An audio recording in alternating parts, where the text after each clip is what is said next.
dengan mudah membid'ahkan orang. Karena perintah Allah memerintahkan kita berzikir dengan cara apa saja. Sudah ada waktunya ya, sholat itu ada waktunya, berzikir lain, di luar sholat itu lain. Bahkan kita diperintahkan kapan saja boleh berzikir. Dan setelah sholat boleh melakukan apa saja, apalagi bersalaman, apalagi tahlil, apalagi bertasbih. Kan banyak orang sekarang sebentar membid'ahkan. Oh, enggak ada ajaran Nabi setelah sholat itu salaman, enggak ada. Nabi enggak pernah mengerjakan seperti itu. Sahabat enggak pernah mengerjakan salaman, gerakan tangan setelah sholat. Tidak semua yang tidak dicontohkan oleh Nabi itu berarti tidak benar. Karena ibadah itu ada dua ya. Misalnya ibadah ditentukan oleh Allah waktunya, tempatnya. Ada yang ditentukan waktunya, ada yang ditentukan tempatnya, ada yang ditentukan tempat dan waktunya. Contohnya sholat ditentukan waktunya dan di mana saja, nggak ditentukan tempatnya. Pokoknya sholat di mana saja, yang penting waktunya. Zuhur ada ketentuannya, mulai dari zuhur sampai asar ya. Mulai dari tergelincirnya matahari sampai matahari centang ke barat, seukuran 1 meter bayangan matahari. Setelah itu masuk waktu asar sampai maghrib sampai isya sampai subuh sampai terbitnya matahari. Itu namanya ditentukan waktunya. Berikutnya ini ada ayat tentang waktu-waktu sholat atau penjelasan bahwa sholat itu sudah ditentukan waktunya. Ada yang ditentukan waktu dan tempatnya, seperti ibadah haji ini. Waktunya ditentukan, tempatnya ditentukan. Waktunya kapan? Ya mulai dari Zulqa'dah berangkatnya ya. Tapi intinya orang haji itu Arafah kemarin ini, waktu hari Rabu itu ya. Hari Arafah itu. Arafah. Kalau nututi Arafah, misalnya Arafah besok ya, kita berangkat sekarang, nyampe di sana langsung Arafah, langsung wukuf di Arafah, sah. Yang penting nututi Arafahnya. Tapi kalau sudah Arafahnya hilang, sekarang tadi Arafah kita baru berangkat, nggak bisa haji. Waktunya ditentukan, tempatnya ditentukan. Arafah haji wukuf Arafah ditentukan, nggak bisa wukuf Arafah di Bentar misalnya. Atau sekarang sudah ada viral di Indramayu, santrinya Syekh Gumilang yang punya Az-Zaitun itu memperbolehkan santrinya haji di Indramayu. Kemudian dengan alasan HAM, hak asasi manusia, perempuan diperbolehkan untuk ngimami Jumatan. Viral lagi kemarin ada perempuan yang jadi imam selain di Indramayu. Macam-macam sekarangnya. Sekarang ini sudah zaman teknologi, zaman di mana orang-orang itu ingin menunjukkan egonya, ingin menunjukkan perasaannya. Karena beragama itu bukan perasaan ya. Menurut perasaan kita, menurut pikiran kita benar, kemudian kita tampilkan, kita laksanakan, enggak seperti itu. Betul agama itu akal, tetapi tidak semua akal itu adalah agama ya. Tapi orang beragama harus berakal. Makanya kalau tidak berakal gak wajib untuk sholat, untuk puasa, untuk zakat ya, karena orang beragama itu harus berakal ya. Cuma tidak selalu agama itu harus diakal-akali, karena ada wilayah, ada sisi yang ditentukan oleh Allah yang sering tidak masuk akal ya. Ada sisi yang ditentukan oleh manusia yang harus masuk akal. Ibadah yang sudah ditentukan waktunya, yang sudah ditentukan tempatnya, itu namanya ibadah mahdhah, ibadah murni yang menentukan Allah, gak bisa kita menentukan. Kalau belum ditentukan, tidak ditentukan waktu dan tempatnya, bahkan bacaannya nggak ditentukan, itu namanya ibadah muamalah. Nah, seperti kalian sekarang ngaji seperti ini ibadah ya. Kalian ngaji seperti ini ibadah. cuma tidak ditentukan, tidak formal ya. Waktunya tidak ditentukan oleh Allah, tidak ditentukan, kapan saja waktunya, kapan tempatnya, kapan. Pokoknya kalian belajar di mana saja, kapan saja, caranya gimana, terserah sudah. Dulu zaman Nabi menulisnya saja pakai apa dulu itu? Kalau nulis itu ya pakai seadanya, mungkin getah ya, getah itu getah. Kemudian yang tempat nulisnya atau kertasnya tidak pakai kertas seperti sekarang, pelepah kurma ya, kemudian pohon-pohon, batu-batuan itu dijadikan alat tulis. Kemudian berkembang sudah menjadi ya, tidak ada sekarang sudah nulis di pelepah kurma, tidak ada orang nulis di atas batu, tidak ada orang nulis di pohon-pohon. Bukan zamannya, ngikuti zaman, karena tidak ditentukan oleh Allah. Nulis pakai buku. Mungkin suatu saat buku sudah tidak cocok lagi, sudah sesuai dengan zamannya, tuntutannya sudah lebih canggih. Pakai apa? Pakai HP. Sekarang mulai HP ya, mulai komputer, mulai laptop dan seterusnya. Suatu saat mungkin 10 tahun yang akan datang, 20 yang akan datang, enggak pakai kertas lagi sudah. Suatu saat ya mungkin seperti itu. Jadi kalau tidak ditentukan waktunya oleh Allah, tempatnya oleh Allah, ya terserah kita, itu kebaikan ya.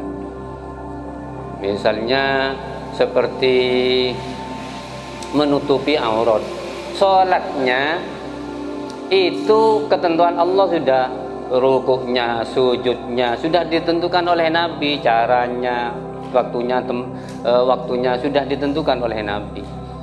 Dan di dalam sholat itu diwajibkan untuk menutupi aurat.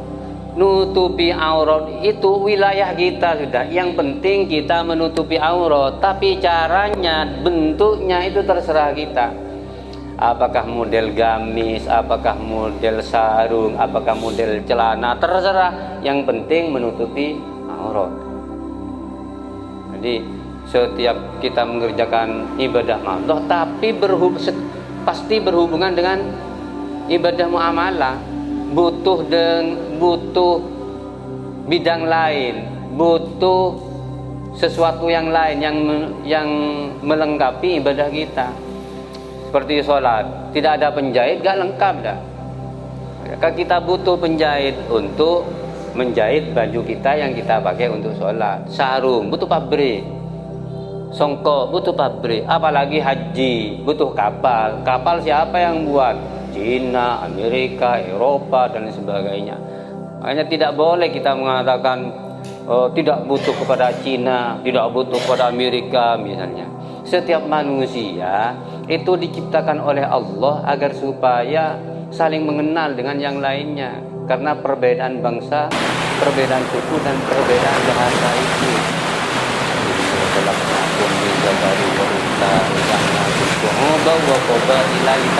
karena perbedaan itu kita saling mengenal. Kalau kita ahli agama misalnya, ahli kitab, ahli tafsir, jangan mengatakan saya paling baik, ada lagi di sisi lain yang juga lebih baik daripada kita. Mungkin kita meremehkan tugas polisi, apa polisi cuma seperti itu.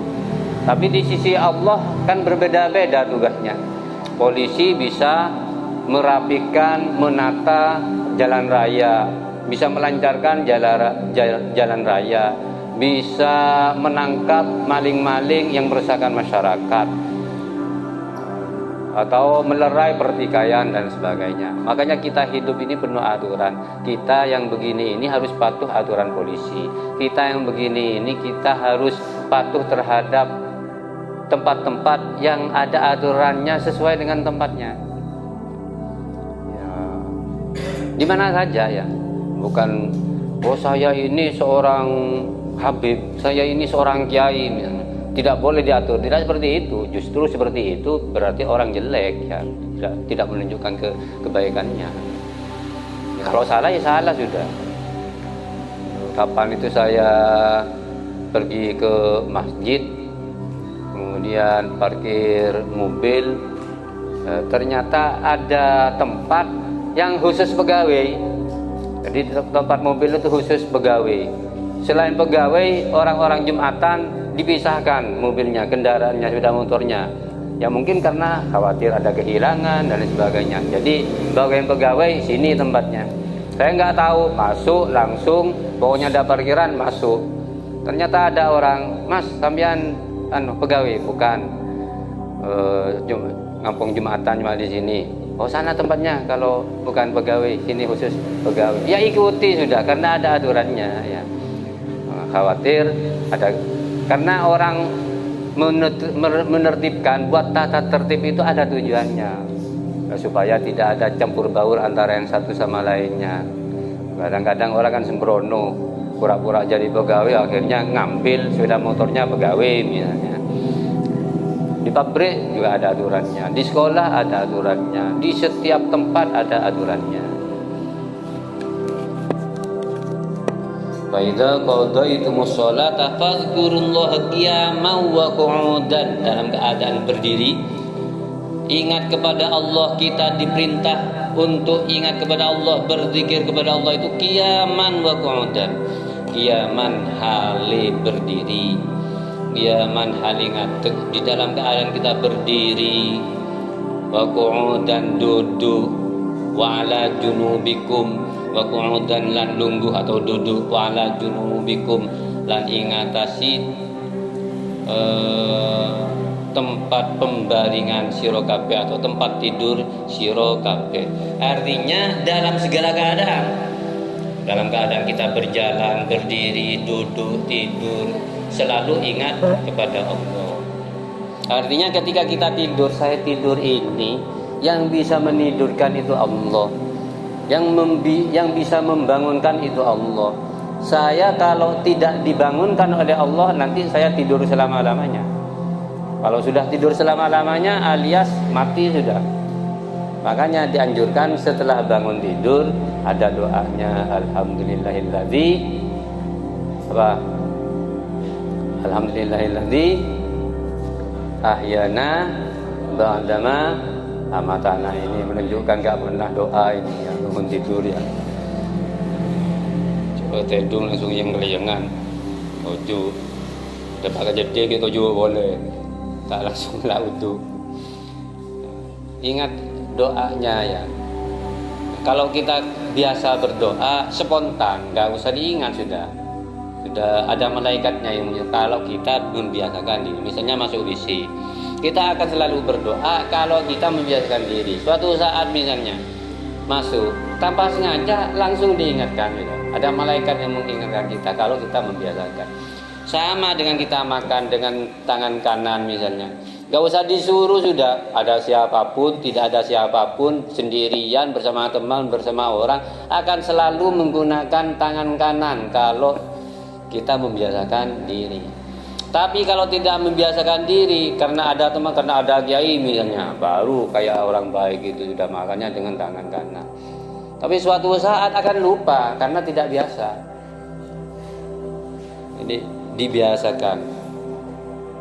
Wa'ala, artinya waktu makan kita ingat kepada Allah. Rasulullah bagaimana caranya makan? Sambil mengingat, itu namanya fazkurullaha qiyaman wa qu'udan wa 'ala junubikum. Fa idza tatma'nantum, moko ing dalem are kalani aman sapa sira kabeh. Fa idza tatma'nantum, moko ing dalem are kalani aman sapa sira kabeh. Apabila kalian sudah aman. Sebelumnya akan menerangkan tentang sholat khauf, sholat dalam peperangan, situasi genting, dalam keadaan berperang, sholatnya bagaimana. Nah sekarang fa'idzat ma'nantum moko ing dalam arikalani tenang, aman sapa sira kabeh. Fa'idzat ma'nantum moko ing dalam arikalani aman sapa sira kabeh. Kalau sudah aman, gak usah sholat sambil ambil senjata itu. Faqimus sholat, faqimu kau mendirikanlah sapa sira kabeh. Faqimu kau mendirikanlah sapa sira kabeh as-sholata ing sholat. Kalau sudah tenang, tentram, damai, maka dirikanlah solat secara sempurna. Inna sholata satuhuni solat. Inna sholata satuhuni solat. Karena solat iku kanat khabarnya inna sholata satuhuni solat iku kanat ono opo solat iku kanat ono opo solat alal mu'minina ingatasi piro-piro mukmin alal mu'minina ingatasi piro-piro mukmin iku kitaban kewajiban iku kitaban kewajiban atau dicatat mauqutan kang den waktu aki mauqutan kang den waktu aki atau kang den tentu aki waktunya, karena sesungguhnya sholat itu wajib atas orang-orang mukmin yang sudah ditentukan waktunya. Jadi tidak boleh kita mengada-ada, kalau bukan waktunya sholat jangan sholat. Nah, kadung bangun jam 3 padahal belum subuh, nyangka disegakkan kan gini, saya sholat juga kan gak apa-apa, lebih baik mendahului daripada terlambat. Dan jam 3 sholat, itu namanya akal-akalan. Apa yang tidak ditentukan oleh Allah waktunya, tempatnya gak boleh dirubah, namanya ibadah makhluk. Kalau merubah itu baru disebut dengan bid'ah ya. Yang dicontohkan Nabi, dan tidak pernah Nabi itu mencontohkan sholat diimami oleh perempuan. Kalau sekarang ada orang yang ngimami dalam jamaah itu perempuan, berarti itu bid'ah, karena menyalahi ibadah yang dicontohkan oleh Nabi. Kemudian misalnya sholat pada zaman Nabi ya seperti ini sholatnya sudah. Ketika takbir, setelah takbir baca Fatihah, setelah Fatihah ada surat-surat yang dibaca, surat apa saja terserah ya. Kemudian karena secara akal ini, kalau orang sholat supaya paham terhadap isi dalam sholat itu kan lebih mendorong dia ingat kepada Allah, lebih khusyuk secara akal. Akhirnya diterjemahkan, karena secara akal kalau orang paham kan lebih khusyuk, diterjemahkan seperti yang terjadi siapa Khairi apa namanya di Malang dulu ini. Sholat diterjemahkan ke bahasa Indonesia. Jadi dua bahasa. Fatihah dulu, Bismillahirrahmanirrahim, alhamdulillah, sampai selesai, baru dengan menyebut nama Allah yang Maha Kasih dan Maha Penyayang, Ar-Rahmanir-Rahim, dan seterusnya sudah sampai waladhdallin. Itu tujuannya supaya orang itu paham isinya dalam sholat itu. Jadi sholat gak bisa diakal-akali seperti itu, karena sholat itu termasuk ibadah mahdhah yang gak bisa dirubah-rubah.